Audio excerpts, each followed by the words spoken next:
Saturday morning. Nice sunshine out there. Another good day, and we thank the Lord for a new day, and you're able to breathe. Do you know a few people that worldwide would have gone to bed last night that didn't wake up to do that? So you thank the Lord. The Lord is good. You're one of the lucky ones, and you're one of the winners. Good morning to you, and I hope you would have had a very good week, actually, and now look forward to the weekend. I don't know what you have planned for today, but I do know that you're sitting or driving, you're listening to our program every Saturday from 9 to 9:30, and VOB 92.9, and that's about, today we're talking about bullying. We talked about that last week and the week before, and stamp out bullying. And you know, it's a movement, actually, and where you'd have the kids, the peers, the parents, the teachers. Everybody should be involved, because a lot of scarred tissue that go on into, you know, your life even later on. Let's look at some of we're supposed to have a couple of kids here today, but I'm starting, they're running late. Some of the effects of bullying. You grow up feeling afraid. Depression, sadness, unable to sleep, having nightmares, and bullying, where you have victims and the people who are bullied, and a lot of times, as we saw last week, the bullies or the victims become bullies. So things switch around. People get up and say one day, enough is enough. Performing badly at school, not going to school, performing badly at work, not wanting to go to school, not wanting to go to work, loss in appetite, stomach aches, headaches, acute asthma, eczema, lost in self-confidence, phobias, agoraphobias, and social anxiety disorder. All these are things that bullies, victims of bullies, are both experience. So you may have heard about bullycide. That's the ultimate. People committing suicide because of bullying. That's the ultimate right there. It happens. We've had in this country many situations where kids would have committed suicide, and partially could have been related, partially at least, related to bullying. Scar tissue, red hot, red hot chili peppers, baby, and the doc will be right back. Red hot chili peppers, you guys saw that video, was really off the wall. Matter of fact, I like looking at that video. I looked at it over and over again. So here we are on Saturday morning, and we're talking about bullying, and I want to shout out Mike there in New Jersey. How you doing, brother? And then we got David in New York. Yeah, you guys doing good, and all my good friends out there, Captain and D, the Costa, and all you guys, the old Domino crew. How about those guys that play chess every Wednesday? You, Carlton and Doug, man, you know, those guys play chess and dream chess, and I'm the lowest member on the board there, but you know I'm working hard, guys. Mike, I'm coming. Yeah, good to see you. And this morning we have Margaret right here. Good morning. And Margaret, we're going to come to you in a second. I was just giving some feedback on bullying, actually. And, you know, they did a study. Well, even before I say that, pregnancy, guys, you know, a lot of young children actually go and they get pregnant. You know, a lot of it has to do with bullying. They go to school, and it's a nightmare going to school in the morning. So instead of going to school, they stop off and they're looking for comfort. And they find a comfort in somebody at somebody's home. And these things happen. So it affects the long-term effects, the short-term effects. This thing is serious. They did a study in the journal JAMA Psychiatry, February 2000 this year, where they did 1,420 subjects of Western North Carolina. And they assessed these subjects between 4 to 6 times before ages 9 to 16, and then again at age 19, 21, and between 24 and 26. They subdivided them into categories: bullies, victims, bullies whom also were victims, and you guys knew about that. Last week we had a couple of people here, nice children who were victims of bullying, and they decided nope, and they turn around. So those were included, and then we had children who were not exposed to bullying. So there are 4 categories, and the results show that bullies who were also victims were 14.5 times more likely to have panic disorder, and 4.8 times more likely compared to the normal population from suffering from depression later in life.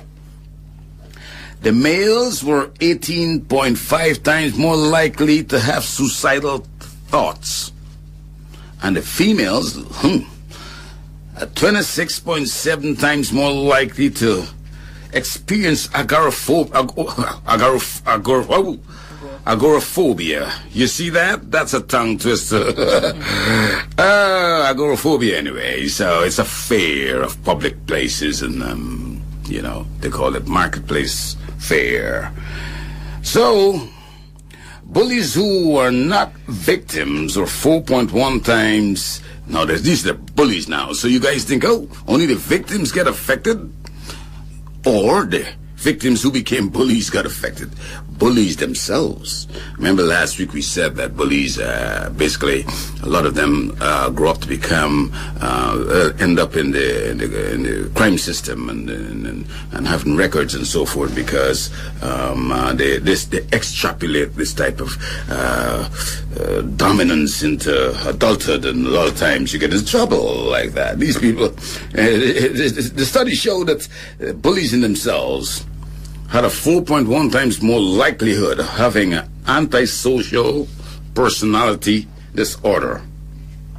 So the victims normally got anxiety problems, and the bully disorder. So we need to stamp out bullying. Good morning, Margaret. Good morning. Good. So we were just talking about bullying and the effects of bullying. Tell us a little bit about yourself and how much you're involved in kids who are bullied and who are victims. Okay, good morning again. Thank you for having me. I'm Margaret Grant, the Guidance Counsellor of the St. Michael School. I've been working there for the last 23 years as the Guidance Counsellor. So I've been able to see children move from one stage to the next as they transition through secondary school. And over the years, we have recognized that in Barbados, generally, the whole concept of bullying, it has become, a word on the lips of almost everyone. When you speak to children in the primary school, many times, the biggest fear they have of entering secondary school is bullying. Somehow, the word is out there that in secondary school you'll find bullying, if nothing else. But the thing is, what we have to recognize is that if we can help people to be aware of what it is, because many times people think that bullying is just somebody slapping you across your head or begging you for money, but bullying comes in many other forms. And if we can get people to recognize that when I go to school, I should be comfortable in school. That is the bottom line. Zero tolerance for violence in any form. And if we can help people to just respect themselves and respect other people, respect property, respect the environment in which they're in, then you'll find that bullying will have no place in our schools or even in our country, because it also occurs in the workplace as well. When did you start really, this bullying and this whole scenario start to really have an effect on you that you decide to get strongly involved in it? Okay, we have a zero tolerance for violence in our schools, and I think many times people tend to wait until something big happens. But if a child comes to you and reports that they're being teased right away, that is something not to wait to see if it will happen again, but to deal with it right there, because it can escalate into a big thing like bullying. And bullying occurs, I mean, you don't have to wait until it happens 3, 4, 5, 6 times. When a child reports a matter, as long as the action of someone makes you feel threatened or uncomfortable, you should report it, do something about it. So when the child reports that these people are teasing me, I don't like it, there is where the guidance counselor can step in and work with all the parties involved. So we would normally let children know that, look, you have a place in this school, and if children going into secondary school or primary school for that matter, they should feel comfortable going into that school. Anytime a child goes to school and they feel uncomfortable because of the action of some other child, they should not keep it as a big secret, but they should report it. Report it to the school authorities, report it to your parents, and then we will encourage parents to call the school, make an appointment with the principal, and try to have the matter dealt with. I would like to ask, but I'm going to ask you to address a little later about how if you think our teachers, the response to this bullying and patient, as a matter of fact, kids coming to them, you think we are doing our best as teachers. But before I go to that, what is the characteristic really of a bully? What does the bully look like, or the victim look like? Because I want to know if really the victims are people that are targeted. Okay, sometimes the victim, I always tell children, when you watch National Geographics, which animal is normally targeted? You'll find the young ones, the stragglers, the weak ones, the sick ones, and the ones that are isolated, the ones that are by themselves. When they're with the crowd, they tend to be protected by the group. So bullies usually move around in groups. So I always say the bully is really a coward, because if you can walk on your on a corridor, and you're by yourself, you're strong enough to walk by yourself. But a bully now has to hide in the company of a crowd in order to attack you. So who really is the stronger person here? And that's how you really put it to children, so that they will recognize that, look, you do not have to succumb to being targeted by a bully, because really and truly the bully will only not only, but generally, I must say, the bully will generally approach you or target you when he or she is with their crowd. But by themselves, you will not see that. And then even when you speak to some children about bullying, they don't understand that the behavior is a bullying type of behavior. They will normally say, oh, he was just making sport. But then the second part of that now is to let them recognize that their form of making sport is making somebody else uncomfortable. It's making somebody else feel unwanted, self-esteem being deflated, and so now you have to look now at, okay, if you're just making sport, but your sport is not being received as sport, then you need to do something about it. So you get the bully now to start looking within themselves, doing some inspection, get them to start looking at this whole sport matter.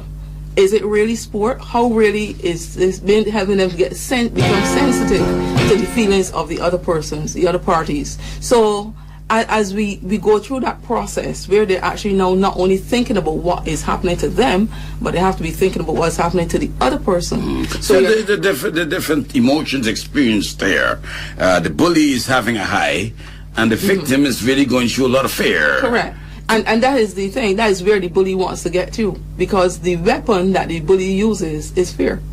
If they can get you to feel intimidated, they've got you. You're a cooked goose.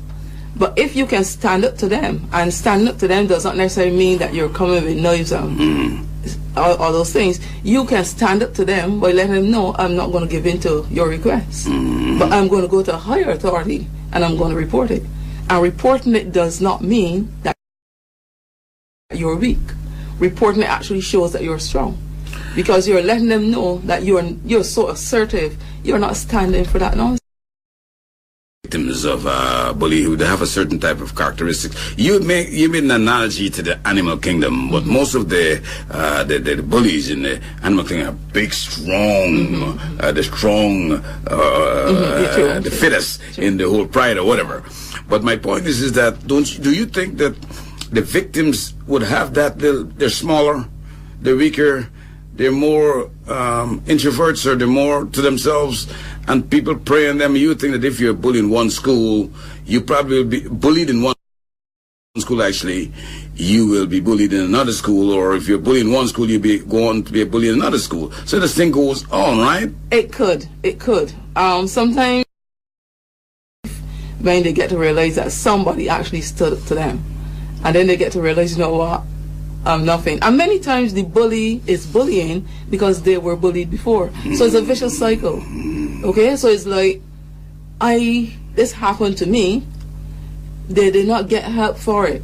So they have started to tell themselves certain things. I'm not going to let this happen to me again. I'm not going to let this happen to me. So they use it as a defense mechanism. So they, before... You know, you're talking about us now. I'm thinking that flashback when I was doing my training in, where was this? I don't remember. I was doing a training somewhere. I think it was medicine. And I was one of the hospitals, and this fellow, as an intern, when you go in, the guys up there, especially if you do the surgical rotations, they are very arrogant. And in the medicine and in the hospital, it's just brain works. You're bright, you're sharp, you're quick, you're ahead, especially if you're senior. So some of these guys go out and walk around and snap on you and so forth. I remember once I was an intern and I was calling the chief resident, and I called him over there because he asked me to do something to him, and I was calling him over the mic. And when eventually I got to the OR and I'm in there, he says, Alfred, why did you call me on the overhead? I says, well, I was trying to give you some information. Alfred, but 20 times he repeated that. Just intimidated me, actually. But actually, the same thing happened to a guy I knew. They really abusing him as an intern. And when he became a second year, I was his intern. Says, you know, Alfred, I'm sorry, but the guys really made me feel bad last year, so I feel like I need to share some of this to you. So please hold that. You hold that. Do this. Do that type of thing. But I'm trying to just a flashback, actually. But this bullying stuff. What do you think about that study I mentioned earlier in North Carolina, where they said that the bullies also develop antisocial personality disorder, and the victims have anxiety disorders, agoraphobic and stuff like that. Tell me about that. What do you think? Because the thing is, when a person is bullied, there's certain emotions you go through: fear, intimidation. You start having a lot of negative self-talk. You know, I'm not worth anything. And if people are treating you in a distasteful manner, they're knocking you across your head, they're excluding you from groups, and you know they don't want to have any part of you. You get the vibes, and you interpret them a certain way, and then the behavior goes along with the thoughts. Okay, and then eventually that becomes a part of you. Now this is you, the bullied person, not allowing yourself to go there and reach out for help. The whole thing is reach out for help. That's the answer. Because if you do not reach out for help, you will find that you will just be there having your own little pity party all the time, and nobody knows what you're going through. You will find out that you might not want to come to school anymore, because you fear what is going to happen. Not only that, you yourself might say, you know what, I have to protect myself. So you are going to now either bring school knives or find some way. So you think a lot of those things where the kids come to school and harm others physically, a lot of it is because they're victims? It could be. I can't say it is, but it could be because people trying to work out matters in their own way. Because remember, the bully will tell you, if you go and complain, it's coming back for you. So the thing is, you are trying to work out this thing. You still want to appear strong, because the notion is, if you complain, you're weak, especially if you're male. So it's like, I have to put up this strong facade, and I'm going to work out this on my own. But when you take matters in your own hand, that is where now you might find yourself getting into deeper trouble. Okay? You get in trouble breaking the school rules, breaking the work rules, and then you find yourself now, instead of thinking about schoolwork, you're thinking about protecting yourself. But there are people within the school who can do that work for you, and you do not have to put yourself in jeopardy. So you heard that? There's help. There's help for you. You're being bullied in school. Don't go and stop at your friend and then at 3 o'clock you catch the bus and go back home. Like, no. Those things, because you think about the future. Always think 25 years, 30 years down the road. What will I be? Will I become? Don't allow John Doe or Jane Doe to mess up your destiny. Don't allow them to affect your schoolwork, because when you stay away from school and then eventually catch yourself, it's hard to catch up. We'll come back with some closing thoughts as I go to Brooke Benton, checking out of Hotel Loneliness. Brooke Benton, Hotel Happiness, and we'll be right back. You got a question? We take one quick call, 434-1771, 434-1790, 434-1791, and me and Margaret will be right back.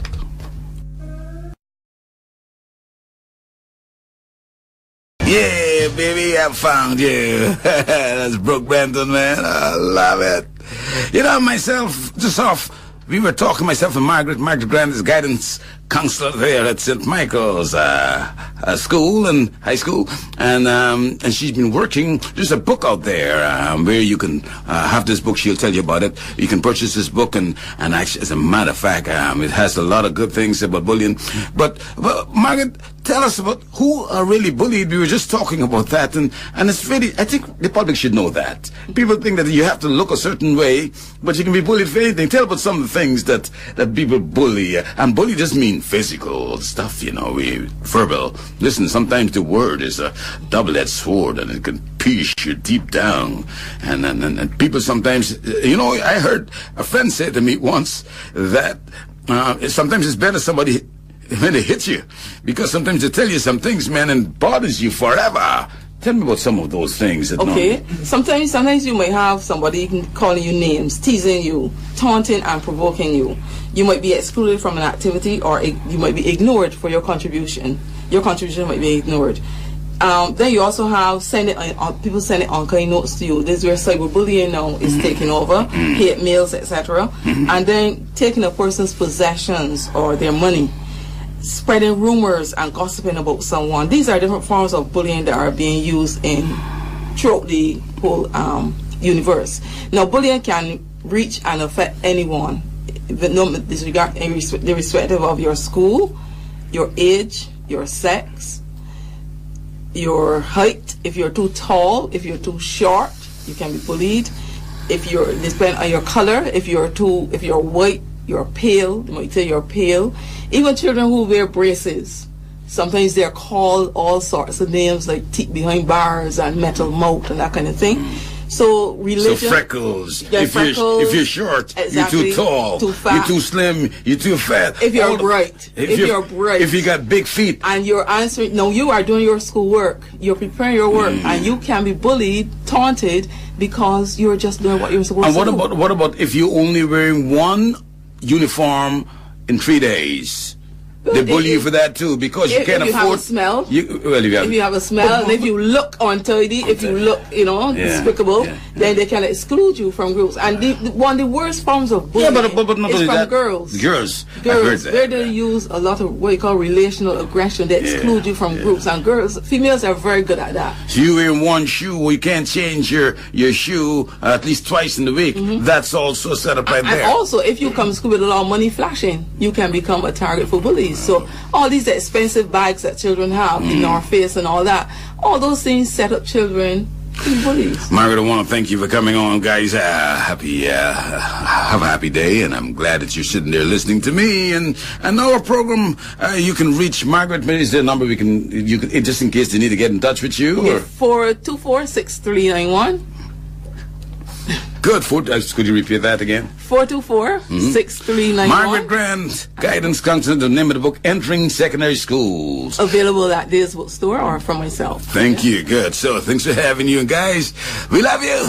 We care for you. And I'm out today. And you try and enjoy the sunshine in this land where the sunshine shines forever and never stops. And I'll see you next week.